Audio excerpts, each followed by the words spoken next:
Hey guys, so I've learned procedural generation from Sebastian League, and what it allows me to do is basically generate random maps with the help of Perlin noise. Now let me explain what Perlin noise is. Perlin noise is basically a texture with noise values between 0 and 1, where 0 is completely white and 1 is completely black. Now, if you see over in the script that Sebastian Lee made, well, I'm just gonna show you over here, okay? The code is very complicated, but it's pretty cool. You can change the values directly from the inspector itself. Okay, I haven't completely learned procedure generation, but this is a really nice first step for me. But over here, we have few regions, about 6 regions: the water region, the land region, the glass region, and yeah, that's basically about it. Now, if I click on generate, it's gonna generate this map. Okay. Now, over here, I have a seed value. That means we can change the map to something else.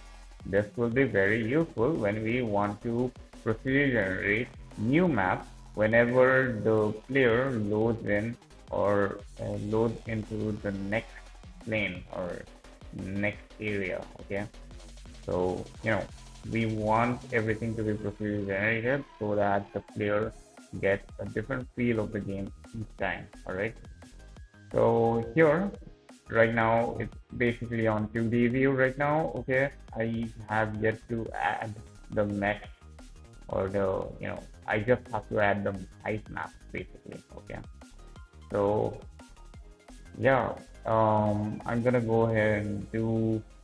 Okay, since we have the texture generated already, we wanted to elevate at a certain. So I have a mesh height multiplier, and then I'm gonna use curve to change the floating point value between 0 and 1, right? Now I can use this to influence how much the height is getting affected. So let me show you an example. Over here, you see that we have water is till 0.3, then we have 0.35 with water 2, right?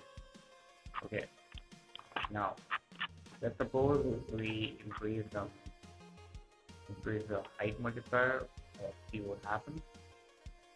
Right, as you can see, the water is also getting elevated a bit. So what we can do is we shift that.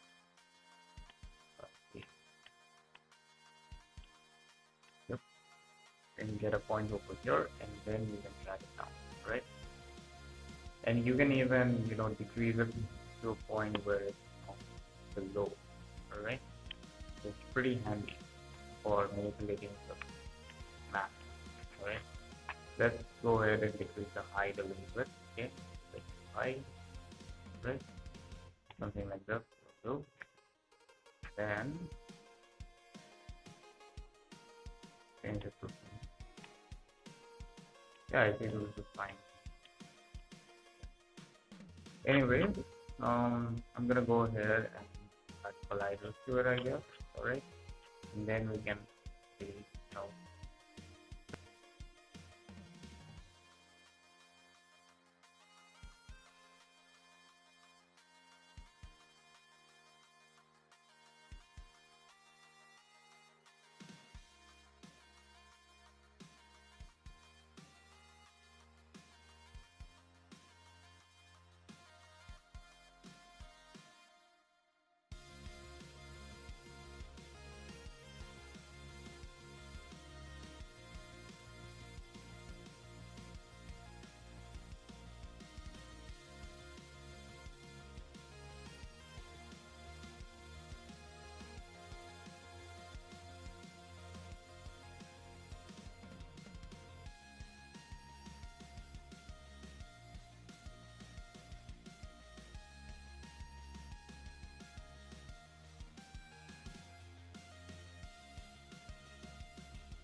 Okay, after following CodeWithRuss tutorial, I have made a grid-like Perlin noise generator.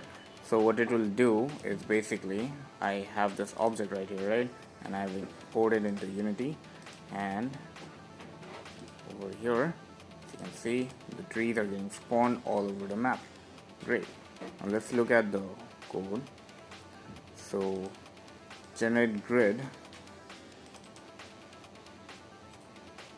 Right, over here we have a world size of 40 by 40 and has a noise height, okay, noise height of 5. That means it goes 5 units up, alright, and we are multiplying it with the generated noise value, which returns a Perlin noise between X noise and Z noise, alright. We'll give a link to his video in the description, and then over here we spawn the objects. So over here we have random index, and every time a new object spawns, we're removing that index because we don't want any overlapping meshes. We don't want any trees to overlap in the same position, right? And then yeah, we're basically just getting the positions and just instantiating them on those positions. All right. So with that, in the next, I'm gonna go ahead and make the terrain.